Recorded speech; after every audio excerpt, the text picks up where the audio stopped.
नमस्कार, मैं हूं दीपक और आप देख रहे हैं डीएसके टॉक्स। आइए बात करते हैं बिग बॉस 18 के कल रात के एपिसोड की। अब मैंने बोल तो दिया कि आइए बात करते हैं कल रात के बिग बॉस 18 के एपिसोड की, लेकिन एक्चुअली में बात करें तो क्या बात करें, क्योंकि एक दिन पहले जब रोहित शेट्टी आए थे लाडला की लीगल टीम की तरफ से, तो ये रोहित शेट्टी फ्लो फ्लो में एक बात बोल करके गए थे कि यार करण, ये राशन खाने वाने की जो बातें होती है बचकानी बातें होती है।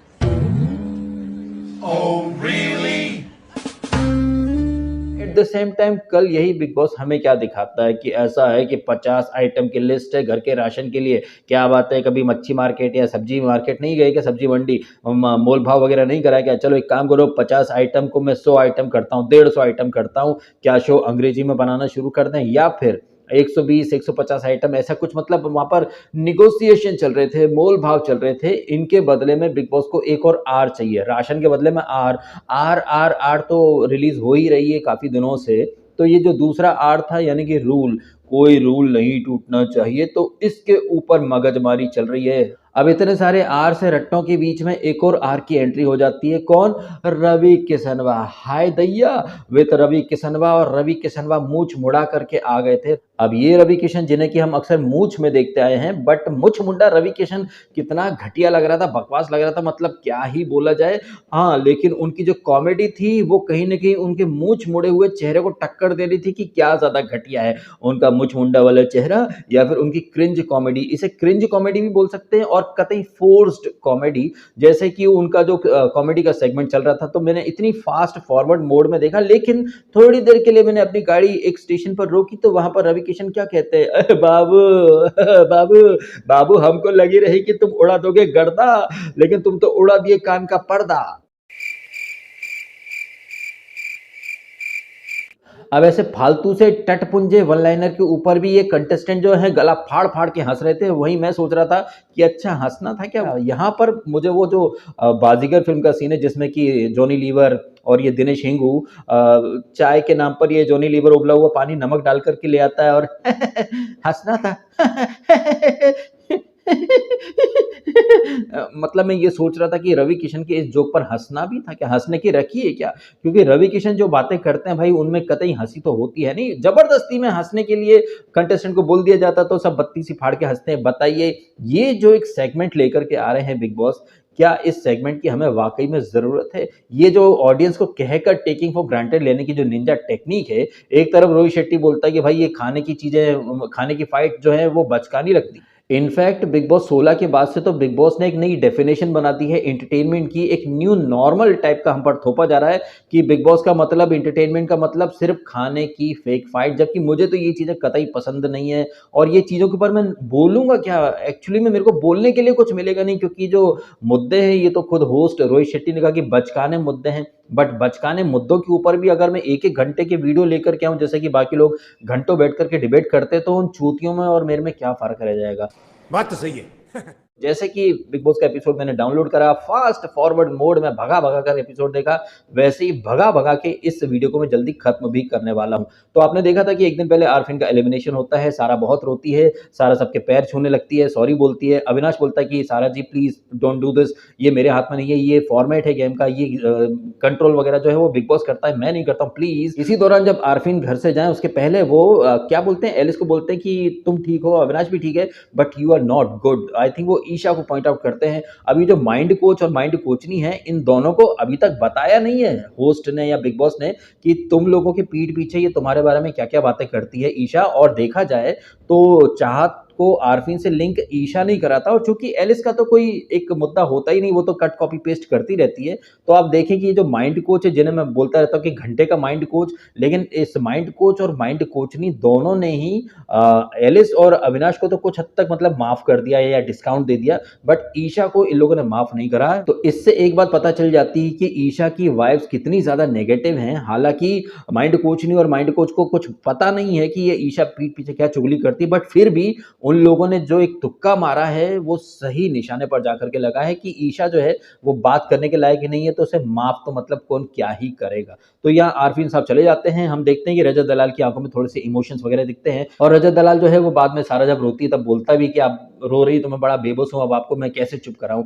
और यही सब बातें चलती रहती हैं। उसके बाद ये केक कटिंग सेरेमनी, बताइए सारा को बर्थडे पर क्या गिफ्ट मिला है, उनके पति से जुदाई का सामना उन्हें करना पड़ रहा है। हालांकि वो बोलती है क्या हम स्वैप कर सकते हैं, मेरी जगह तुम्हारी जगह मैं चली जाती हूँ। तो आरफीन उर्फ माइंड कोच अपने हम 3 गुना लगान वसूल करेगा, खाने को रोटी नहीं होगा, पीने को पानी नहीं होगा, पहनने को कपड़ा नहीं होगा, हम तुमसे 3 गुना लगान वसूल करेगा। और मुंह से थूक का फव्वारा छोड़ करके ये आरफीन साहब चले जाते हैं अपना जो भी मेल मिलाप या भी जो विदाई समारोह था। उसके बाद ये कुछ खास एक्टिविटी तो होती है नहीं, कोने कोने में पैचअप वगैरह, वीकेंड के आफ्टर इफेक्ट्स। अच्छा, वीकेंड से मुझे एक बात याद आई, वीकेंड का वार जो हुआ जिसमें एकता कपूर और ये रोहित शेट्टी आए थे, इन दोनों ही ने जो कि क्लेम करके आए थे कि शो स्क्रिप्टेड नहीं होता है, हम सब देखते हैं। तो आपने देखा होगा ना कि ये जो हथौड़े वाली जो टास्क थी उसमें चुम नाम की भी एक कंटेस्टेंट थी, वो भी फीमेल है बट उसने कोई गर्ल कार्ड नहीं खेला। लेकिन इतना जबरदस्त धाकड़ परफॉर्मेंस देने वाली चुम को कैसे इग्नोर किया जा रहा है। ना एकता कपूर ने अप्रिशिएट करा, ना ही उसको रोहित शेट्टी ने अप्रिशिएट करा, जो कि क्लेम करते हैं कि वो सब कुछ देख करके आए हैं। जहां एक तरफ एलिस नाम की गर्दुल्ली ने वुमन कार्ड खेला, चाहती तो चुम भी वुमन कार्ड खेल सकती थी, लेकिन उसने बराबर टक्कर दी है सारे मुस्टंडों को, किसी से भी वो डरी नहीं है, बराबर एकदम फाइट दी है, जबरदस्त तरीके से उसने टास्क में अपना बेस्ट दिया है। बट उसे अप्रिशिएट बिल्कुल भी नहीं किया गया है, सिरे से उसे इग्नोर किया जाता है। आई थिंक 1-2 वीक पहले वो नॉमिनेशन में जाने से पहले सॉरी बोलती है, तो बिग बॉस उससे नॉमिनेशन का राइट भी छीन लेते हैं। फिर यही बिग बॉस के जो होस्ट बनकर आते हैं रोहित शेट्टी वगैरह, वो क्लेम करते हैं कि कोई पार्शियलिटी नहीं होती है, कोई स्क्रिप्ट नहीं है, हम तो सब देख करके आए हैं। लेकिन कितनी सफाई से इन लोगों ने चुम के जो एफर्ट्स हैं उन्हें नजरअंदाज कर दिया है। और ये क्यों किया है? क्योंकि वो फेक फाइट नहीं करती है ना, वो थोड़ी सेंसिबल है। हाँ, उसका एक्सेंट मेरे को काफी हंसी दे जाता है, लेकिन वो जो टास्क में उसने परफॉर्मेंस दिया था उसको अप्रिशिएट करना बनता था, लेकिन नहीं। वीकेंड का वार से लेकर के अब तक देखें तो चुम के बारे में किसी ने बात तक नहीं करी है। ना ये बंदी किसी तरह की कोई फेक फाइट करती है, ना कोई क्रिंज या चीप हरकत करती है। जो टास्क मिलती है टास्क में अपना बेस्ट देती है, बाकी टाइम में घर का जो खाना वाने का जो काम है वो काम करती रहती है। बट ऐसे बंदे बिग बॉस मटीरियल नहीं है ना, क्योंकि ये बिचिंग नहीं करते हैं, ये फालतू के मुद्दे नहीं बनाते हैं। फालतू के मुद्दे बनाओगे तो बिग बॉस तुम्हें ऊपर लेकर के आएगा, तुम्हारे बारे में बात करेगा, तुम्हें इंपॉर्टेंस देगा।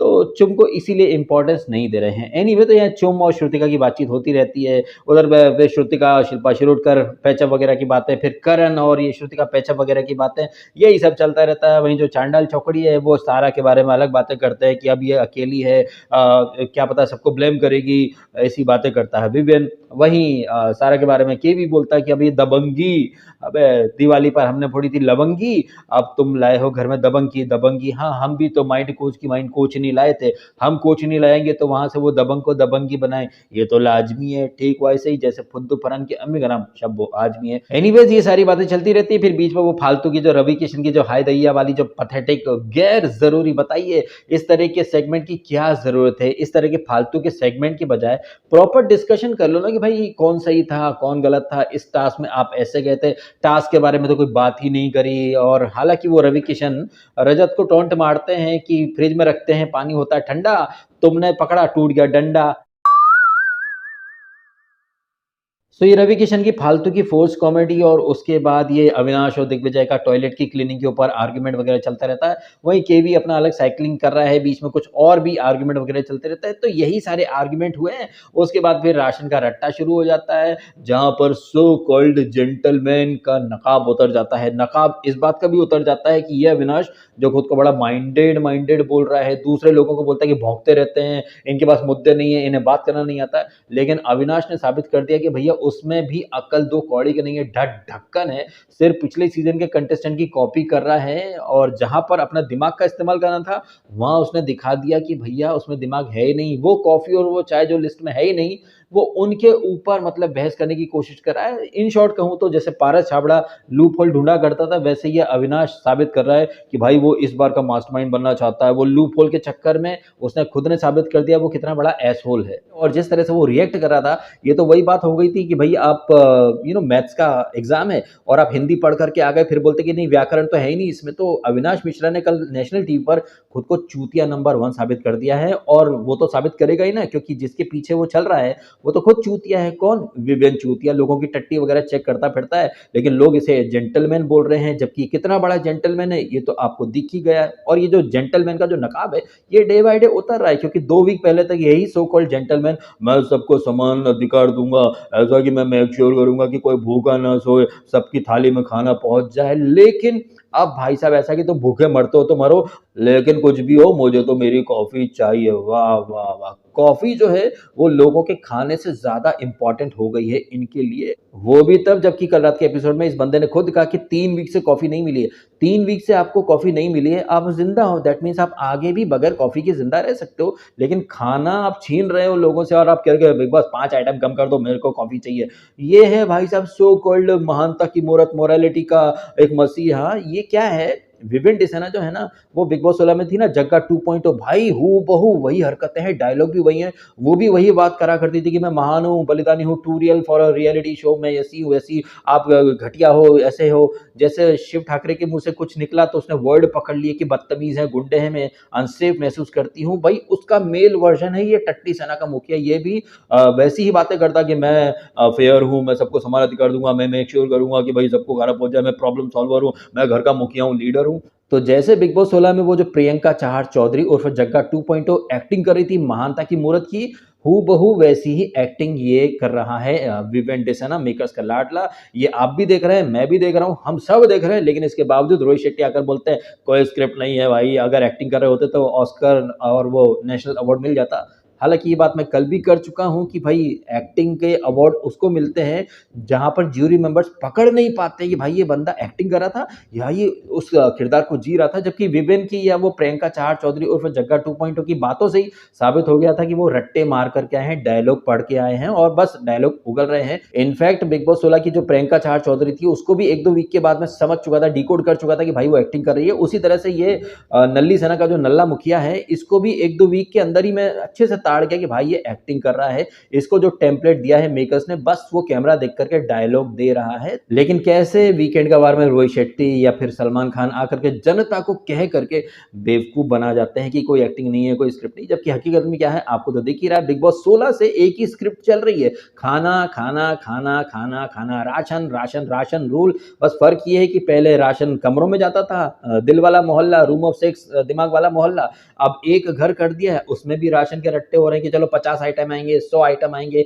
उनके ऊपर आर्ग्यूमेंट करो। भाई मुझे ये चीजें बर्दाश्त नहीं होती है। मैं देखना चाहता हूँ कोई माइंडफुल एक्टिविटी, बट वो तो हो ही नहीं रही है भाई। ऐसा कि तुम 5 आइटम सेक्रीफाइस कर दो, कॉफी आ जाएगी, फिर वो कॉफी के बदले राशन, फिर वो राशन के लिए सेक्रीफाइस कर दो शॉल या फिर कुर्ती पजामा जो भी है, फिर वो लेने के लिए फिर से राशन सेक्रीफाइस कर दो। मतलब वही मैं तो समझ रहा हूँ कि अब ये जो मेकर्स है बिग बॉस के, इन्हें ना बिग बॉस का नाम बदल करके यहाँ मैं घर घर खेली, क्योंकि जो घर घर वाले जो सीरियल चलते हैं, कहानी घर घर की, यहाँ मैं घर घर खेली, वही सब तो आप यहाँ बिग बॉस में भी दिखा रहे हो। बस फर्क ये है कि यहाँ पर धूम धूम झुम झुम झुम इस तरह के वहाँ पर हरकतें नहीं हो रही हैं। अदरवाइज पूरी तरह से ये जो सो कॉल्ड रियलिटी शो है, इसे पैथेटिक डिस्गस्टिंग टाइप का टीवी सीरियल बना करके रख दिया है। एनीवेज, तो ये जो राशन रूल के ऊपर जो रट्टा चल रहा है, ये आज रात के एपिसोड में भी कंटिन्यू होगा। उसके बाद एक नॉमिनेशन टास्क होगी जहां पिछले वीक का रिपीट टेलीकास्ट आपको फिर से दिखाया जाएगा। वर्ग बस इतना कि पिछली बार की नॉमिनेशन टास्क एक ऑक्टोपस वाले सेटअप में हुई थी, इस बार डाकिया डाक लाया वाले अंदाज में